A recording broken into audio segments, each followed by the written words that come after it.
السلام علیکم فرینڈس یہ ابن آدم کی 6 ایپیسوڈ ہے۔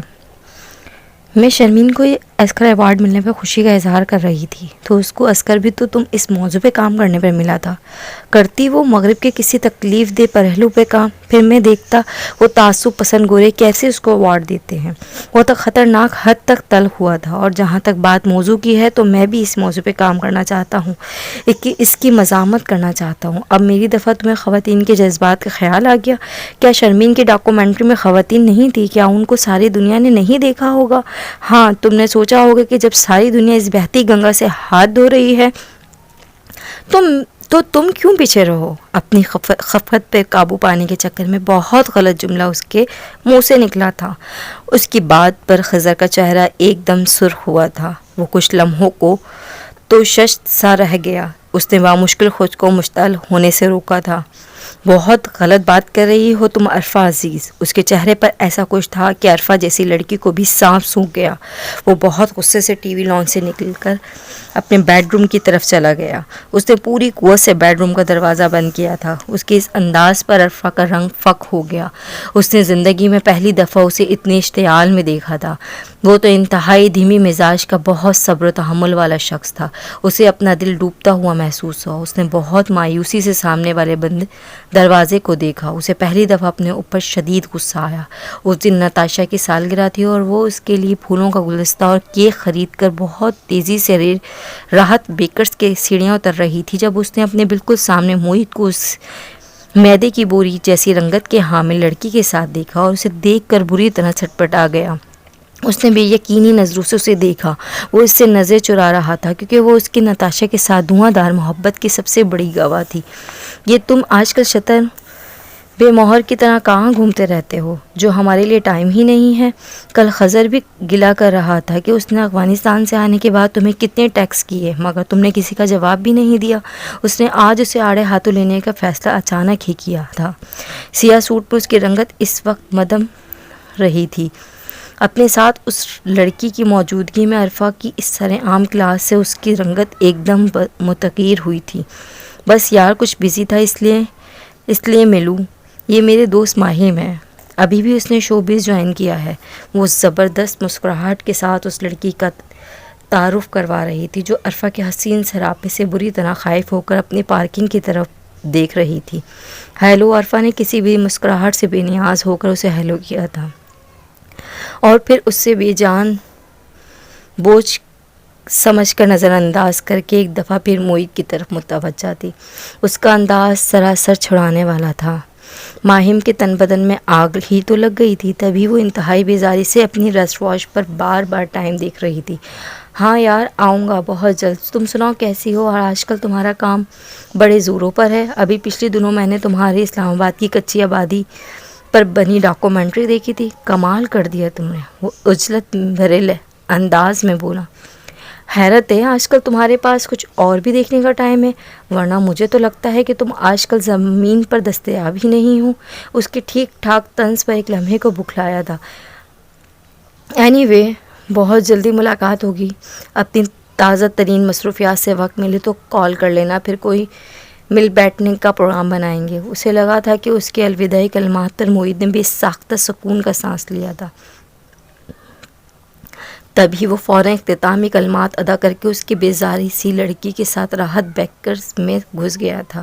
وہ گاڑی اڑاتی ہوئی نتاشا کے نئے آفس میں پہنچی۔ اس وقت نتاشا کے آفس میں 2-3 بکیں اور ایک کیک پہلے سے ہی پڑا تھا۔ وہ کمپیوٹر پر خاصی مصروف دکھائی دے رہی تھی۔ Happy birthday sweetheart, Arfa نے اس سے گلے ملتے ہوئے اس کے رخسار پر پیار کیا۔ وہ پوری طرح جب گئی۔ وہ کھلکھلا کر ہنسی۔ صبح سے تم دونوں کے پیچھے خوار ہوتی پھر رہی ہوں۔ پہلے صبح اس نواب خضر حیات کو وش کیا، پھر اسے ناشتہ بنا کر ٹھسایا، اور آج مکمل نخرے اٹھانے کے چکروں میں تھا۔ اس کے بعد جناب کو آفس چھوڑا، پھر راحت گئی اور اب تمہاری طرف ہوں۔ وہ اسے جلدی ساری تفصیل بتا رہی تھی۔ خضر اور نتاشا کی برتھ ڈے ایک ہی دن ہوتی تھی، جس کو کچھ عرصے پہلے تک وہ چاروں اکٹھے خوب انجوائے کر کے مناتے تھے، لیکن اب موہت کسی اور ہی چکر میں تھا۔ یہ پھول اور کیک کیا موہت نے بھیجے ہیں؟ اس نے کسی خیال کے تحت پوچھا۔ نتاشا کے چہرے کی رنگت پھیکی ہوئی، اس نے نفی میں سر ہلایا۔ ملا تھا آج کمینہ راحت بیکرز کی سیڑھیوں پر، اسے میدے کی بوری کے ساتھ۔ ٹھیک ٹھاک طبیعت فریش کر آئی ہوں اس کی۔ وہ جگ سے پانی گلاس میں ڈالتے ہوئے خاصی تب کر بولی، میدے کی بوری کون؟ نتاشا نے سخت حیرت سے اس کا سرخ چہرہ دیکھا، وہی پھیکے شلجم جیسے وہ ماڈل گرل جو پتہ نہیں کون سی کریم کے اشتہار میں آتی ہے۔ عرفہ کی بات پر نتاشا کھلکھلا کر ہنسی، واؤ کیا نام دیا ہے تم نے اسے؟ یہ میں نے نہیں دیا، خضر ایک دن غصے میں کہہ رہا تھا۔ وہ سنجیدگی سے اب پانی پی رہی تھی۔ اچھا سا لنچ کرواؤں، مجھے بھوک لگ رہی ہے۔ صبح سے تم دونوں نے مجھے خوار کر دیا ہے، گلاس میز پر رکھتے ہوئے مصنوعی سنجیدگی سے بولی۔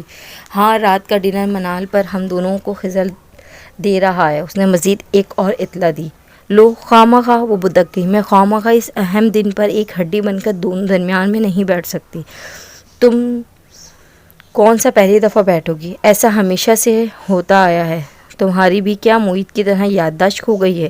یاد نہیں، ہم ہمیشہ سے ایسے ہی اکٹھے ڈنر کرتے آئے ہیں۔ عرفہ جھنجھلا کر اسے یاد کروا رہی تھی۔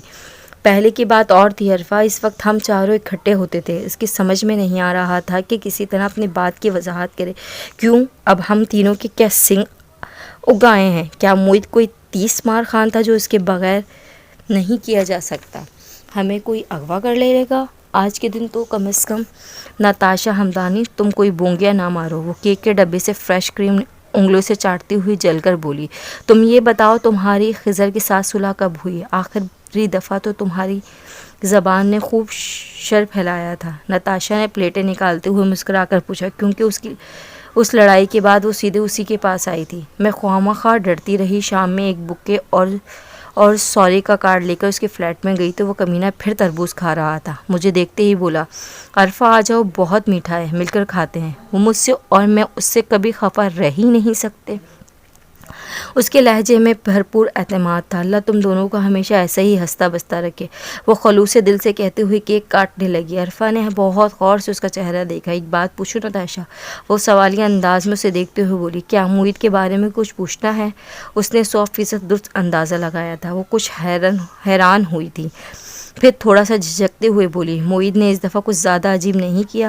حسن پرست اور فلرٹی تو وہ پیدائشی تھا، مگر ہر دفعہ باہر کی خاک چھان کر تمہارے ہی قدموں میں بیٹھا تجدید محبت کر رہا ہوتا تھا۔ میں اس کے ولولانہ محبت پن اور شدتوں کی گواہ ہوں۔ میں سمجھتی تھی کہ وہ باہر بس ایسے ہی منہ مارتا ہے، محبت وہ تم ہی سے کرتا ہے، لیکن اس دفعہ وہ تو ہم سے بھی نظریں نہیں ملا رہا۔